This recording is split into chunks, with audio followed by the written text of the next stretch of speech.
இன்னும் சொன்னா இன்னைக்கு பத்திரிகையில் பார்த்தேன், என் மீது வழக்கு போடுறேன், போடு, யார் வேண்டாங்கிறா? நான் வழக்கை பார்த்து தானே வந்திருக்கிறேன். ஏன்னா அண்மையில் ராசா ஒரு ஆடியோ வெளியிட்டார்.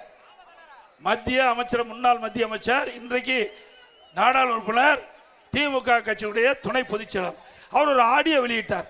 அந்த ஆடியோவில் இருக்கிற ஒரு கருத்து எல்லா பகுதிக்கும் போகுது. எனக்கு மட்டும் இல்லை, தமிழ்நாடு மட்டும் இல்லை, இந்திய அளவு அது ஒரு பரவலா பேசப்படுகிற பொருளாகி போச்சு. அந்த செய்தியை நான் சொன்னேன், அதுக்கு துணிச்சலா பதில் சொல்ல முடியல. அது மட்டும் இல்லை, இது யார் செய்தி வெளியிட்டாங்களோ அவர் மீது நடவடிக்கை எடு. நடவடிக்கை எடுத்தா அடுத்த ஆடியோ விட்டுருவார்.